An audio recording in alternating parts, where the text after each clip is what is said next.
los druidas, que Steiner dice que pues, fue una población que vivió más de 3000 años, principalmente en el norte y centro de Europa. Y él dice que los druidas tenían tres estados de conciencia, así como hoy en día el ser humano actual eh, tiene varios estados de conciencia, pero principalmente él nos habla de tres, que es el estar despiertos, la conciencia despierta, en la cual nosotros percibimos los objetos eh, como si estuvieran afuera de nosotros y nosotros entendemos estos objetos con nuestro pensamiento abstracto o intelectual. Entonces, nosotros en la conciencia despierta percibimos los objetos con nuestros sentidos y los entendemos a través de nuestro pensamiento abstracto, racional y lógico. Está el otro estado de conciencia, que es el dormir teniendo experiencias oníricas o el dormir teniendo sueños, y hay otro estado de conciencia mucho más burdo, digámoslo así, que es el estar dormidos sin sueños. Si nosotros hacemos un paralelo con el hombre druida que vivió hace más de 3000 años, uh, el hombre druida tenía una conciencia ensoñadora, es decir, cuando él estaba despierto todavía soñaba, todavía tenía imágenes oníricas. Sin embargo, estas imágenes oníricas no eran imaginaciones arbitrarias como pasan, por ejemplo, en los estados de sueño del hombre actual, en algunos estados de sueño del hombre actual, sino que estas imaginaciones estaban conectadas con procesos espirituales objetivos reales y estaban llenas de substancialidad espiritual. Por lo tanto, de alguna manera nos podríamos atrever a decir que esa conciencia ensoñadora del druida era mucho más cercana a la realidad de nuestra conciencia despierta hoy, que podemos decir que pertenece al mundo de Maya,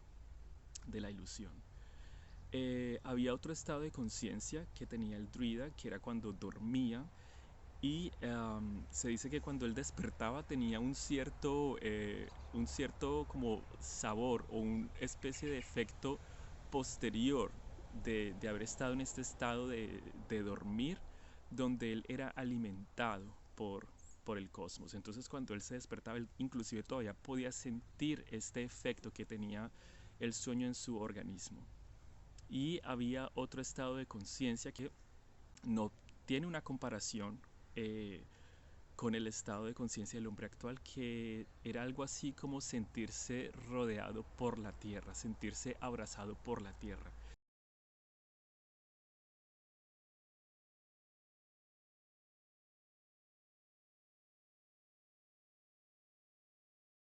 Sumergido en este mundo donde las leyes gravitacionales imperaban, sentía como si la tierra lo abrazara, casi como que si estuviera en una tumba. Esa es la imagen, como si el druida entrara en una tumba. Entonces esos eran los tres estados de conciencia del druida. El estar despiertos con sueños era un ser que ensoñaba todavía, el estar dormido y el sentirse acobijado o abrazado por la tierra, por estas fuerzas gravitacionales.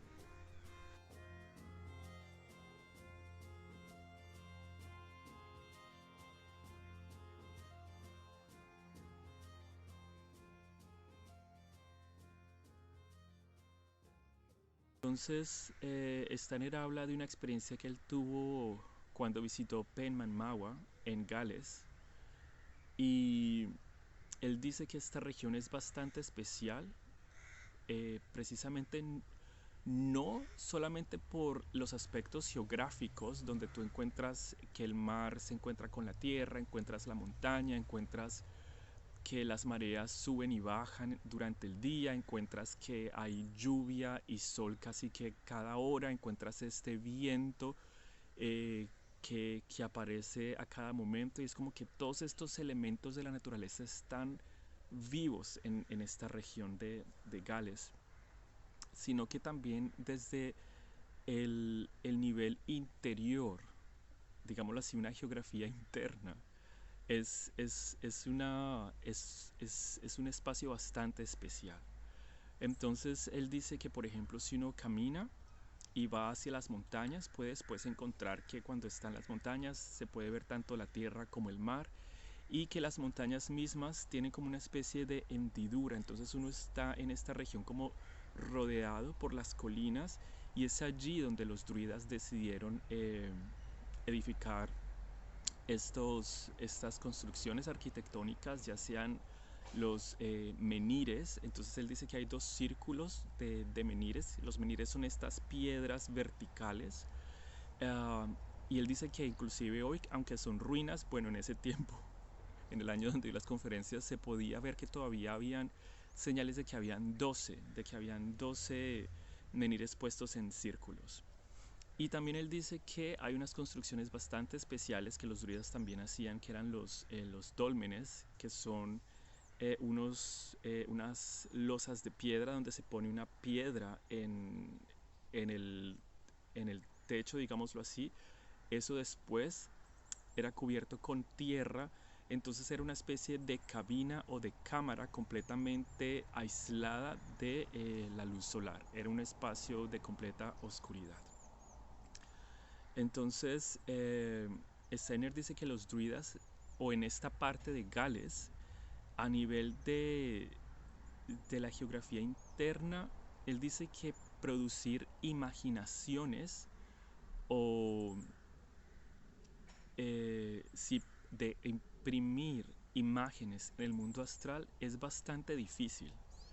Sin embargo, también borrar estas imágenes del mundo astral es también difícil, no como en otras áreas de la geografía terrestre, donde tú, por ejemplo, cuando estás hablando de pensamientos antroposóficos y empiezas a hacer como una especie de lectura, pero no lectura o escritura con los símbolos abstractos que nosotros manejamos cuando escribimos, sino cuando bajamos estos pensamientos vivientes en imaginaciones. eh, Estas imaginaciones se pueden crear fácilmente, y así como se crean se pueden borrar. Sin embargo, en esta región de Gales, el crear estas imaginaciones o imprimirlas en la astralidad de esa región es difícil, y así borrarlas también es difícil. Entonces por eso es un lugar tan especial que los druidas eligieron para hacer sus construcciones arquitectónicas. Um, Steiner dice que los druidas no tenían escritura, pero sin embargo, por poseer esta conciencia diferente, ellos podían ser instruidos eh, para percibir eh, lo espiritual en la naturaleza. Entonces nosotros, cuando vemos el sentido de los menires, Steiner dice que el hombre de hoy día puede percibir la diferencia de la luz solar durante el año. Si se está, por ejemplo, en el hemisferio norte o en el hemisferio sur, que están estos cambios tan eh, claros de lo que es el invierno, el otoño, el verano, la primavera. Cuando nosotros asociamos el calor con la luz, o la luz con el calor, o el frío con la luz, o la luz con el frío, nosotros podemos ver que hay diferencia en la luz. La luz tiene una cualidad diferente, una calidad diferente, dependiendo de la estación del año, e inclusive si uno es bastante perceptivo, puede ver la diferencia de las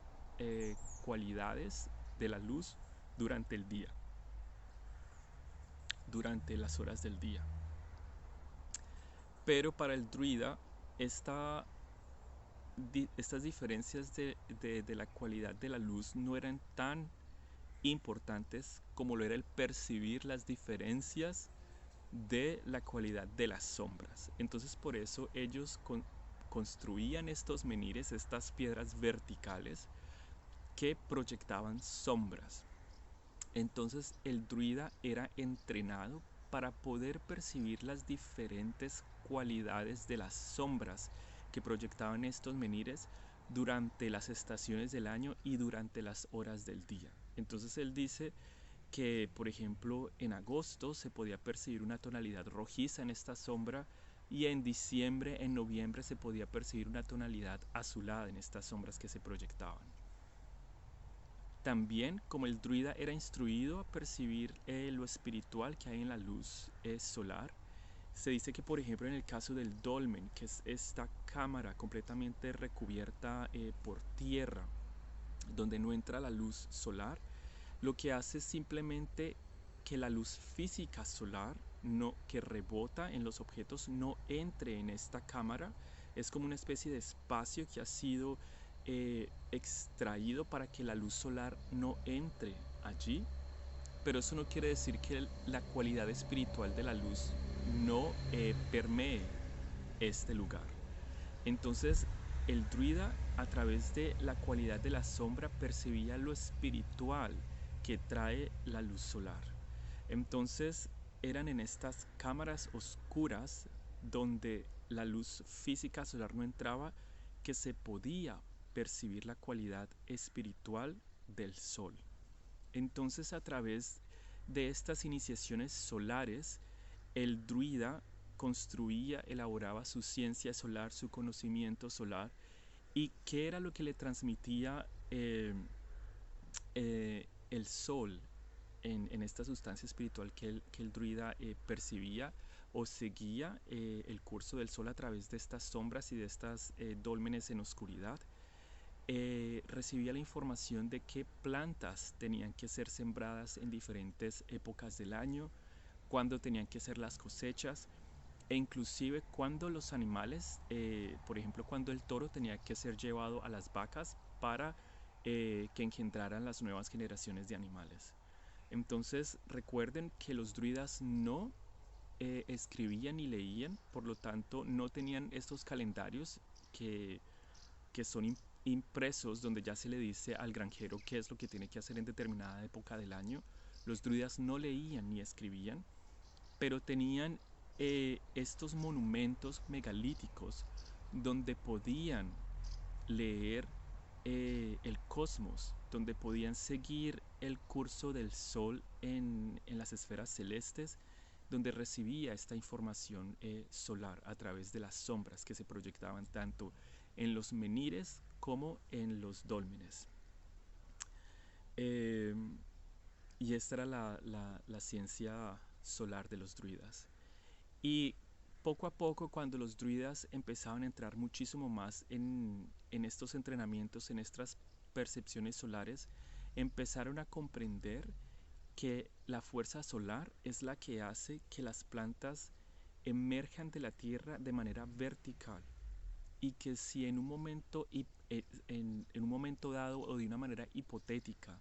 la planta estuviera expuesta únicamente a las fuerzas solares, ella crecería sin límite y se desbordaría en vida sin límite. Por lo tanto, el druida también empezó a percibir que aquellas fuerzas cósmicas que hacen que la planta tenga una figura delimitada, cierta forma, que las hojas tengan ciertas formas, que las raíces tengan ciertas formas y que las flores tengan ciertas formas, vienen de la luz reflejada del sol, o sea, de la luna. Y hay que también tener en cuenta que la luna no solamente refleja las fuerzas cósmicas del sol, sino también de otros planetas y de otros astros. Entonces el druida empezó a tener esta ciencia solar y lunar, y en todo veía la interacción, la unidad de estas fuerzas solares, como estas fuerzas que yerguen, estas fuerzas de la verticalidad, de la exuberancia, de la floración de la vida, y estas formas que delimitan la vida, que le pueden dar forma. Entonces, por eso el druida se consideraba un iniciado solar y lunar, y tenía esta ciencia del sol y de la luna, la veía en todo y la utilizaba en la agricultura y en la ganadería. Entonces luego, cuando el druida percibía la planta,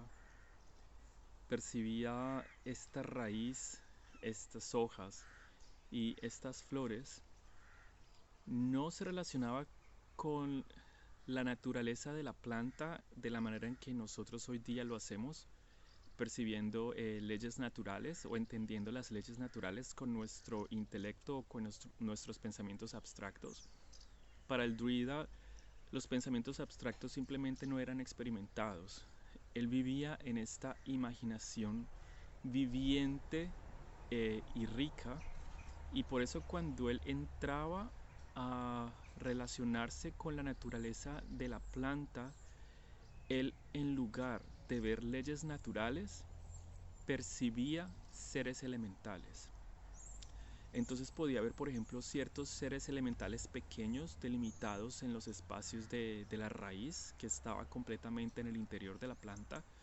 Otros seres elementales en las hojas, que le daban esta fuerza a las hojas de eh, ser extraídas de la tierra, de la fuerza terrestre,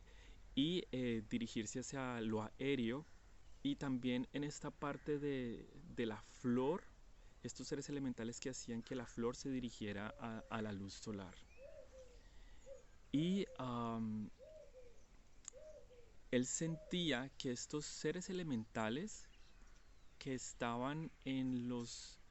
las delimitaciones benefactoras de los buenos dioses hacían que el crecimiento de las plantas fuera un crecimiento armónico y apropiado. Sin embargo, ellos también percibían que si por ejemplo lo que estaba en las raíces, estos seres elementales que estaban comprimidos en el espacio delimitado de las raíces, eh, salían de las delimitaciones apropiadas y se expandían hacia afuera de la naturaleza, eran los mismos gigantes, ya no eran estos pequeñitos seres elementales que estaban en armonía con las intenciones de los buenos dioses que hacían que el crecimiento de la planta fuera apropiado, sino que se convertían en estos gigantes del hielo, del granizo, de, del, de la neblina, de la niebla.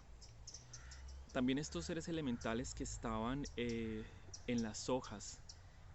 si salían de sus límites benefactores, se transformaban en estos vientos huracanados, y también estos seres elementales que hacían que los aceites etéreos y volátiles y fosfóricos de la planta, si salían de este entorno de la planta, salían de estos límites, se convertían en estos gigantes del fuego que pertenecían a Loki.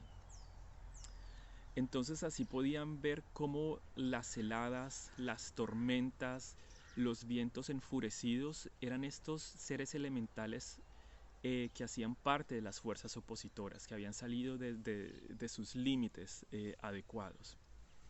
Y entonces así como uno de las tareas de los druidas era aprender a leer la sombra que proyectaban los menires y que estaban en el interior de los dólmenes para poder administrar la agricultura y la ganadería, otra tarea de los druidas era transformar aquellas fuerzas opositoras en fuerzas benefactoras. Entonces el druida sentía que así como estas fuerzas naturales tenían un elemento benéfico y un elemento negativo, él podía usar las fuerzas negativas de los gigantes para producir medicinas. Entonces así podía utilizar el hielo, podía utilizar la escarcha, podía utilizar la lluvia, podía utilizar el fuego, por ejemplo, calcinando ciertas plantas, convirtiéndolas en cenizas o convirtiéndolas en carbón, utilizando la lluvia para poder crear medicinas. Entonces así él transformaba estas fuerzas elementales negativas de los gigantes en fuerzas elementales positivas en su medicina. Ya para terminar, dar esta aclaración de lo que se dice del hombre que ya ha iniciado un proceso de iniciación, cuando ya empieza a entrar en esta percepción imaginativa de las realidades espirituales, acerca de cómo cuando se empieza a percibir el mundo astral, digamos así, se supera la tridimensionalidad. Y podemos decir entonces que cuando se habla de percibir colores, de percibir el rojo, de percibir el azul, no se está hablando de esa percepción que se tiene, la percepción física que se tiene cuando nosotros vemos los colores físicos, sino de aquella cualidad psíquica que deja la imprenta de la percepción de un color físico. Entonces, cuando nosotros vemos, por ejemplo, el rojo, podemos sentir esta cualidad que es como si nos atacara, como si quisiera entrar en nuestro espacio. Si nosotros percibimos el verde, podemos tener esta percepción psíquica de balance, ¿no? No es algo completamente desagradable ni completamente agradable, es un balance.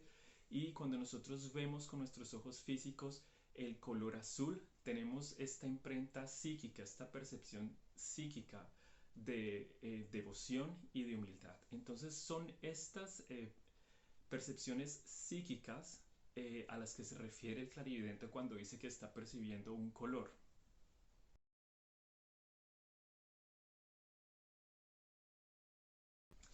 Entonces, por ejemplo,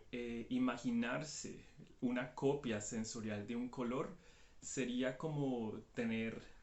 una visión, como tener una pintura al frente, eh, pero cuando ya se tiene una percepción imaginativa genuina, real, sería como si nosotros en lugar de ver una pintura estuviéramos superando esta tercera dimensión y estuviéramos sumergidos en esta bidimensionalidad, experimentándonos dentro de la pintura misma.